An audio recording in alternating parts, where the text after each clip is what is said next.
Hey guys, Varun, am I audible? Audible. Yeah, company. Rahul. Surya. Hey, Pratham.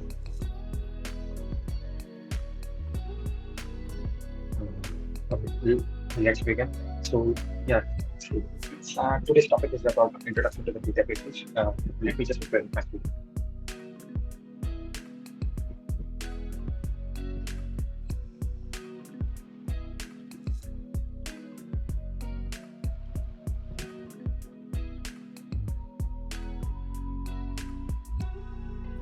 I hope my screen is visible. Yeah, Yeah. So, well, introduction to databases. So, why exactly do we need a database? Uh, Earlier, before the introduction of the databases, that is, before getting this technology and all, we used to maintain all the records and all through the file systems, which was a very tedious process. And if we just want to get some information through the file technology, the file systems, it was very difficult to get the thing, and also updation, deletion, and all are really difficult.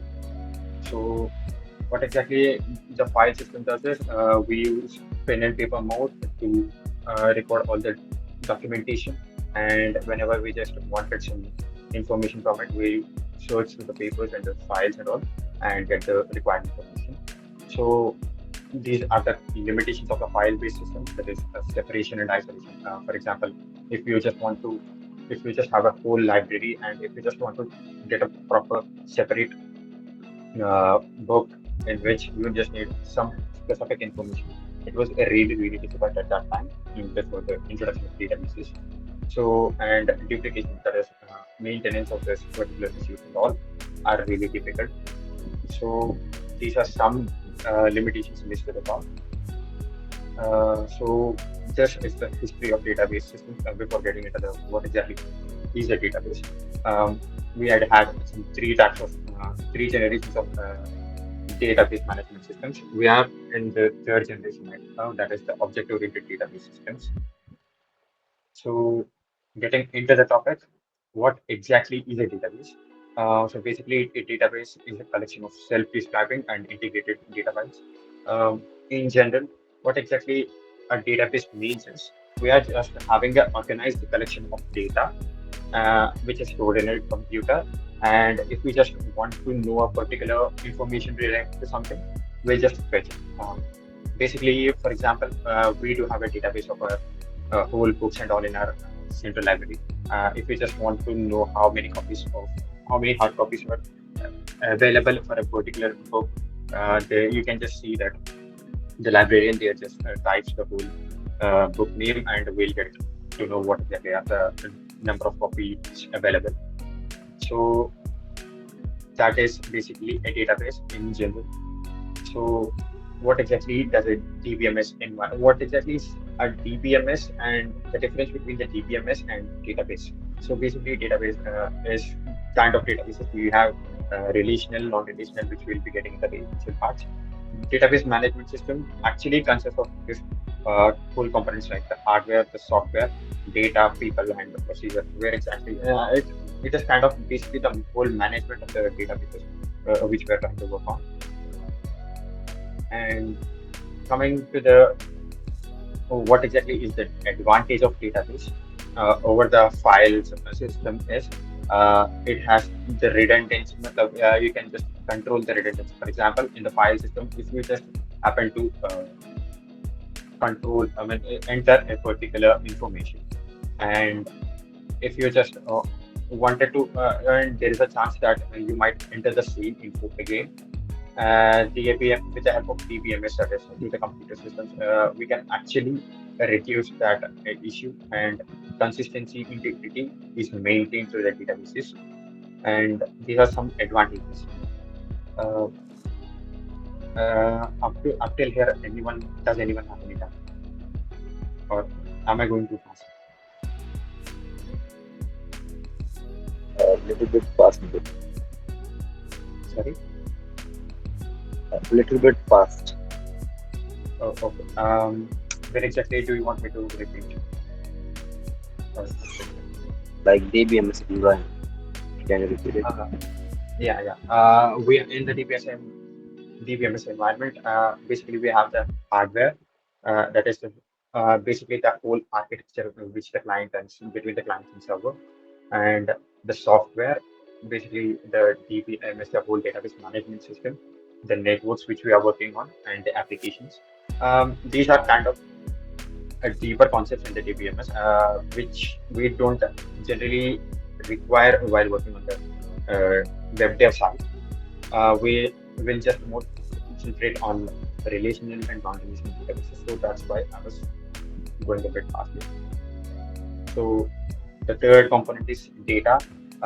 We'll be providing schemas, sub-schema, tables, and attributes, which you will see in relational databases, which I'll be speaking about and showing you a demo in the further slides in the upcoming session. So, who are all the people involved in the DBMS? We obviously have a data administrator who has all the control of the whole database management system, and the design. I mean, for example, there will be two views in the database: logical and physical. Uh, there is so for logical and in the physical views, we have separate designers and application programmer who actually puts the whole database, and the end user, that is us, who actually wants to access the data from the database. And how exactly we go to the procedure is, you will just open the database and just if you are the admin, you will log in and make whatever changes you require and make the backup. And backup is one of the most important in this in components in database management system, and we need to have recovery as well. Yes. Am I a bit clear?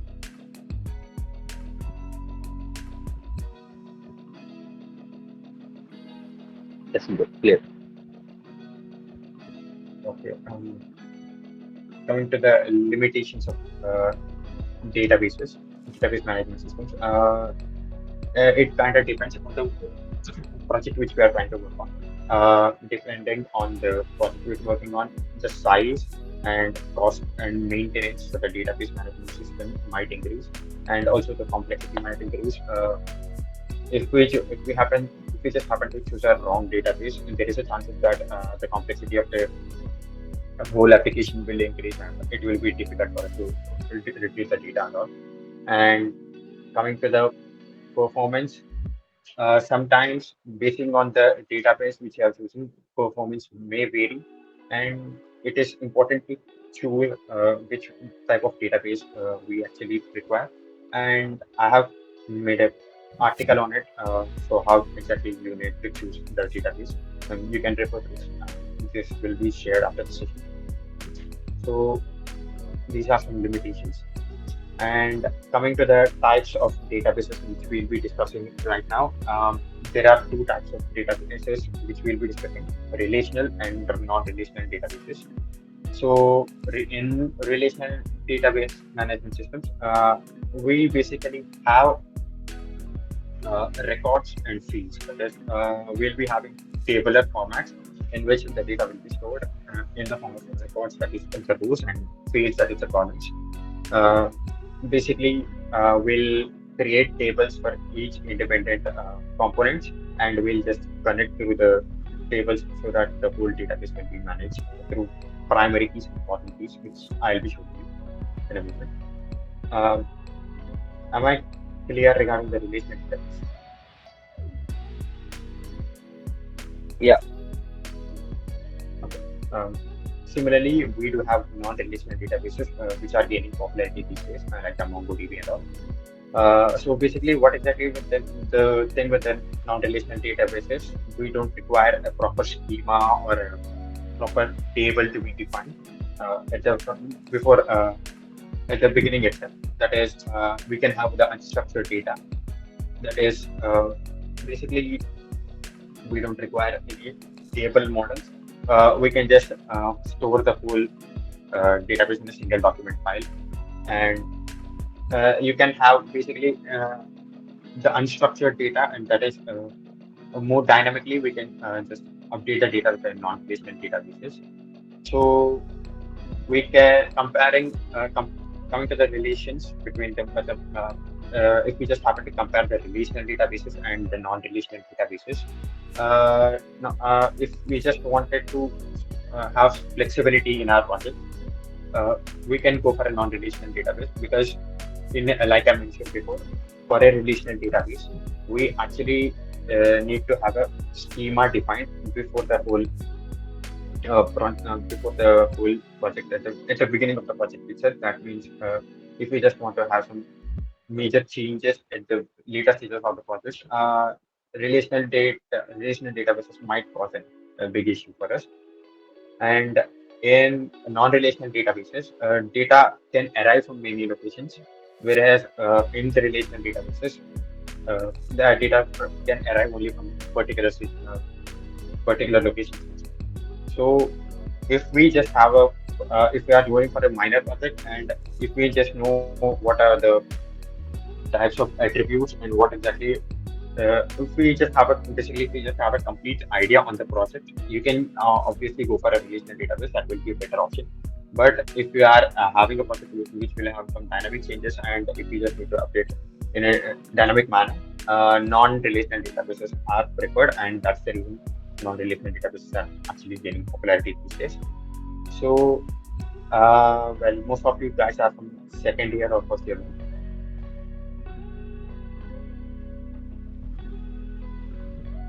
Uh, okay. So basically, in the second year itself, we have studied SEPM, that is Software Engineering and Project Management. We do know there are different types of software engineering models, that is Agile, and if we are using something like Agile, it is obviously prefer to go with the non-relational databases because in Agile, what exactly happens is the client will review our project day by day, and we might add some major changes in the as the project commences. So since there are chances for changes, non-relational databases can be used in that particular case. For example, but if we are working on something like vFlow model or the basic models, you can go for the relational databases because in that scenarios, you will be basically taking up that method of implementation of software application. Uh, when you know the complete details and what exactly you just need to work on in the relational database. So, sorry, in the software which we are trying to build on. So, relational data using relational databases in that situation is recommended. Am I clear about any doubts till this?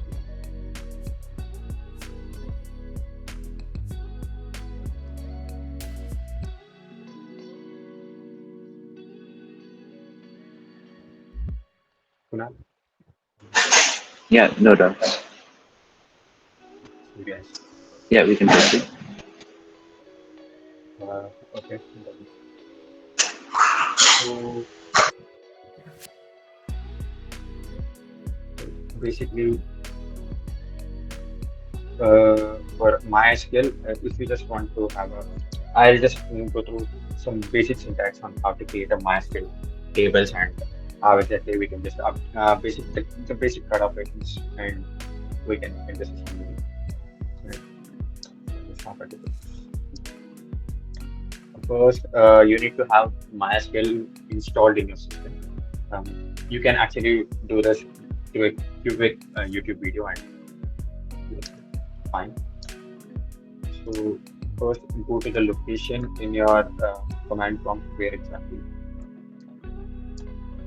your MySQL is.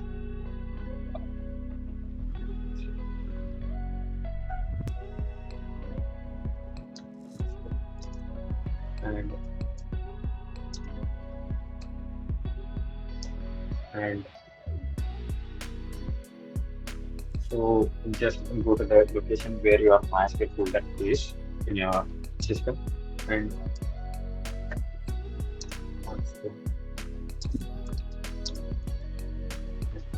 so just if you just happen to enter this command, what exactly this command does is it will just everything what server does uh, in the application is also done to the done with the root of your MySQL database.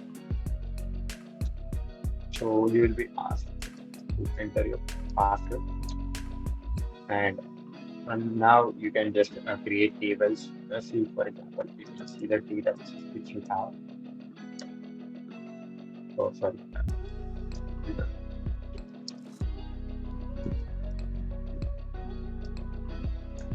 So these are the databases which I have. So you can actually create the tables and do the whole stuff from the command prompt itself, or you can use some applications like XAMPP or Popsicle or even the MySQL workbench. Uh, for now, I'm going through an online compiler of MySQL.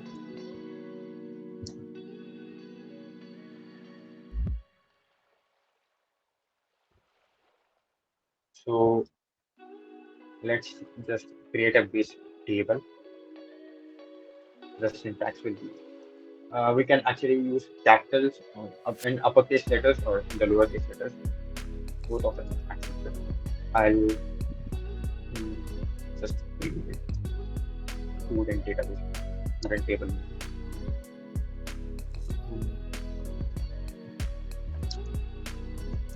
I will can do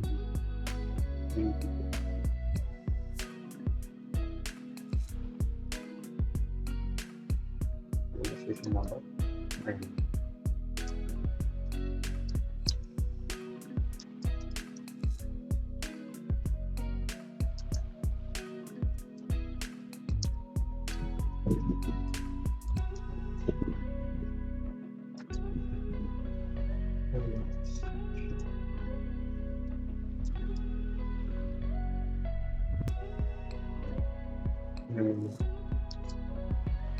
this sum at this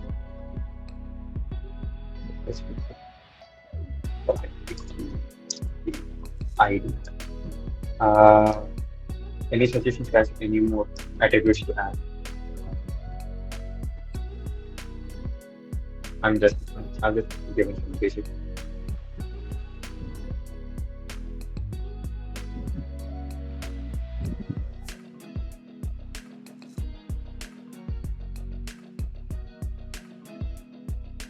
Okay, fine. I'm going. Yeah. Uh, if I just happen to this is a create this is a create table which I created in the MySQL. So if we just want to know whether the table is created or not, I just happen to run this command. Sorry. Uh, sorry.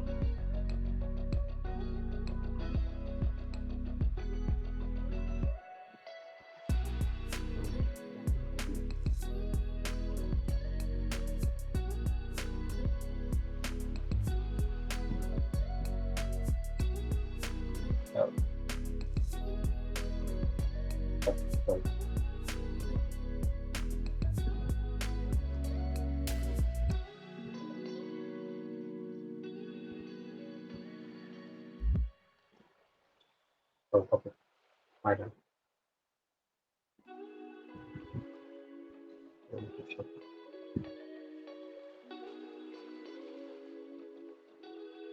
Oh, okay. Yeah. Sorry. I, okay, so give it this prompt.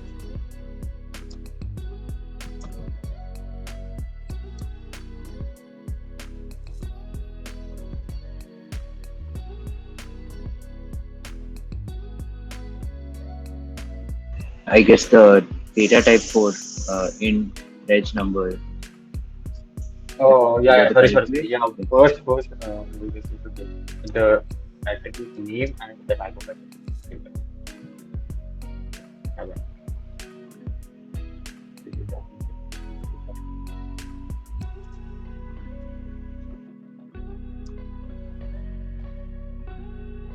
Yeah, so we can see that the student table is created in this case, and if we just want to insert some values, I mean, like if we just want to, since this is a table, we can just add values to each one of the attributes and make some object tags. So I'll just so this is basically the scene product, that is the creation. And if we just want to insert something and like the values for all the attributes, and we can just do that by using some tags. So basically,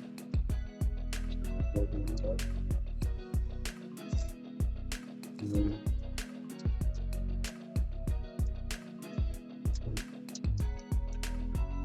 section. And now we just need to give values for each of them. Then I just happen to give my registration that will be number name, maybe honor,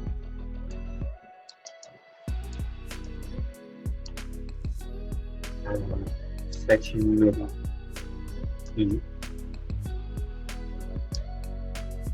Now, if I just want to know whether the things are done, whether Kunal, the student in Kunal is inserted in it, I'll just go for this. So yeah, like we can see, we have a registration number, first name Kunal, last name teacher, and section to be E. And like this, I'll just insert some more values.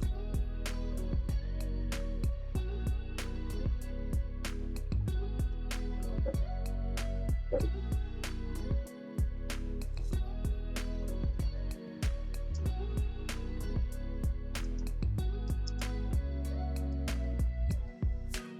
So,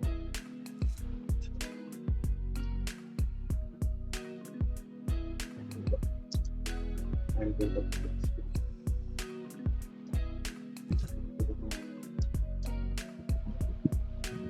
Who else should have been.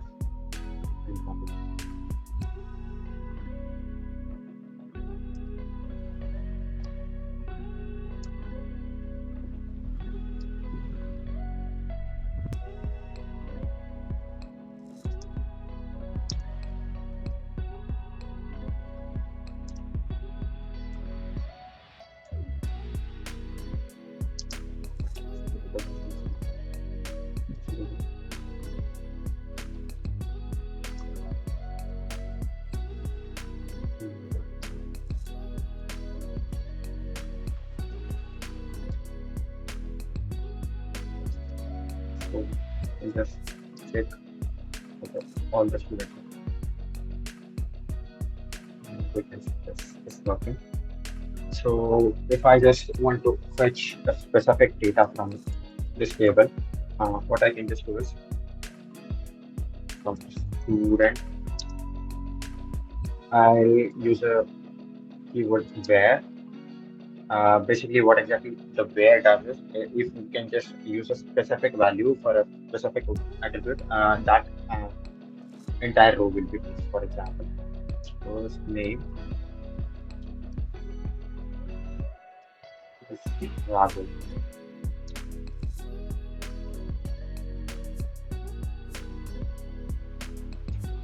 And we get the specific person that row required, like that. And if I just want to delete a particular student from the full database, I can create similar the registration number equal to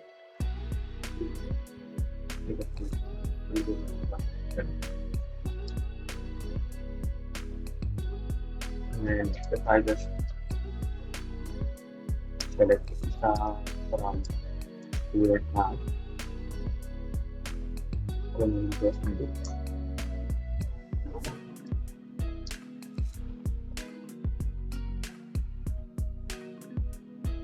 you can see that. So, you think just hit action Just make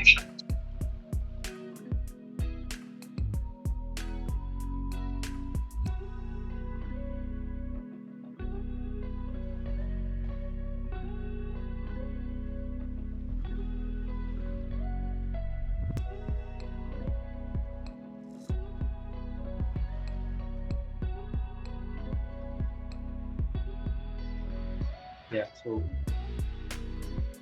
this is, I'm sorry for the interruption, guys. So we can see that the the Rahul has been deleted. Yeah. Sorry. Sorry. Surya has been deleted. Sorry. If we just want to update some values, we can use the update keyword. We just need to just do the basic syntax. And the delete, what we did is delete from student where a registration number is 201. If we just want to update, we just need to give the keyword set as well. So, for example, now I can just set the section to be F, where the registration number versus 200. And if I just happen to select the whole table again,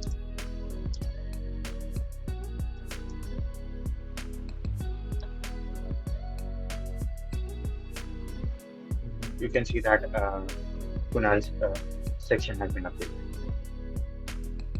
So we have many functions like the aggregate functions in this MySQL concept, and we can have many more keywords we can play with. For example, if I just want to arrange the students in their descending order of their registration numbers, then I can just do uh, order by step registration number in descending order, and if I just submit the numbers, we can see that they are now in a descending order of the registration. So these are some basic commands.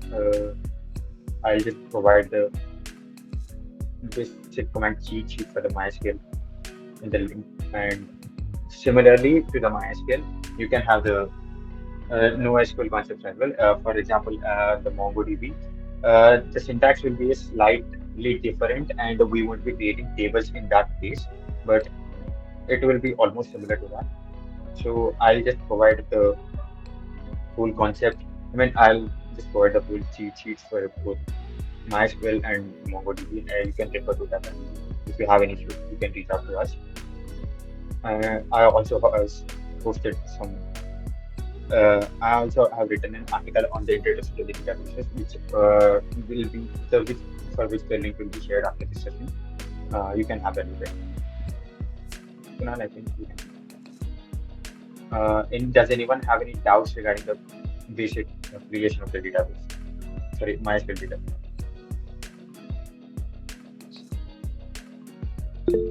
So we are not good. What's the difference between SQL and MySQL, bro? Sorry. What is the Uh, difference between SQL and See, MySQL? basically, see, the thing is, basically, SQL is a structured query language, and that is the base for everything. And MySQL, what exactly is the basic difference is, SQL is the programming languages that manages the whole DBMS, and whereas the MySQL is a relational database management system that uses the SQL. Did you get it? Yeah, get it, bro. When you use SQL to query and operate the database, but for the MySQL, you will be handling basically the thread operations using that. Basically, MySQL is a subsequent of the SQL. Yeah, okay. Can you tell me about databases and database management system? Like what exactly the difference between? See, what exactly is in the databases? If you just have the database now, hello Surya. Yeah. So basically, database is just a record of the whole thing which you're trying to. For example, if you just have a library management library. Uh, basically the databases, you will be having all the books and which are in the library ordered and all. And if you that is the database, and if you just want to change something like, for example, you want to add a new book into it or delete a book from it, or if you just want to say that the number of copies are this, and if you just want to update the values of it, you can just that is called the management system, and basically the databases you'll be having to pull. So, can you tell me about databases once again? See, okay. Basically, database is the collection of pieces of data. For example, if you just, wait, for example, a database is, uh, okay, if you have some specific information to be stored, you can either go for basic file management or the database. Matlab, if you just want to store the thing, you can use the computer to store it first. That is called a database. If you just store it, that is the database. Whereas in the database management system, you will be basically performing the third operations. Database is just the base, and if you just want to operate something on it, you will that is called the database. And it includes the hardware. Yeah, got it. Thank you.